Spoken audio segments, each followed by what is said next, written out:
Distract, deflect, dissemble.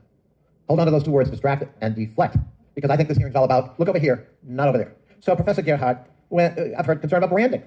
So shouldn't we be concerned about all those Biden towers all over the world where foreign partnerships were formed and influence was used here in the United States? I've seen these towers in Indonesia, in the Philippines, in Turkey. I even saw one in Chicago. Shouldn't that be a source of concern of this committee in terms of influence both foreign and domestic when President Biden became president? If there were such things as Biden buildings. Well, was there anyone who didn't have them?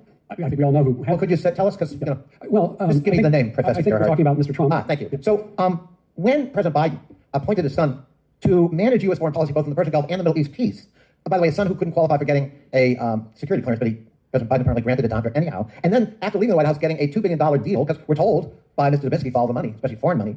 Shouldn't that be a concern to us that maybe a sweetheart deal occurred with the blessing of the president with foreign money? And shouldn't we look at Hunter Biden for that, given the fact that he handled Middle East peace in the White House? It should have been a concern with President Trump and his son-in-law. Oh, Trump, I got that wrong again.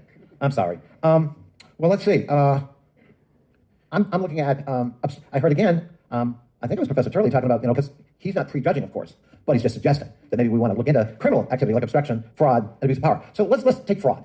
So shouldn't we be concerned that a New York judge just found President Biden's organization committed fraud every year for the last 10 or 15 years, and that under the Martin law in New York, that Biden organization is now subject to dismemberment and dismantlement because of the fraudulent activity? Shouldn't that be a concern to us? That should be of concern with respect to Mr. Trump.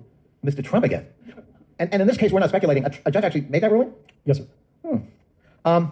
Should we be concerned about the personal, while we're at it, since we're loading on, shouldn't we be concerned about the personal behavior of the president? For example, President Trump or President Biden being found guilty of sexual assault and defamation associated with that activity, again in a civil court, in this case in New York? We should be concerned as it relates to Mr. Trump, yes. With Mr. Trump again.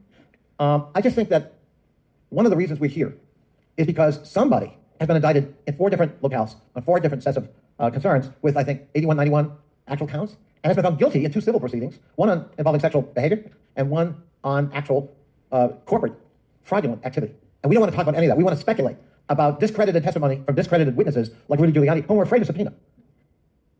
That's what this is all about.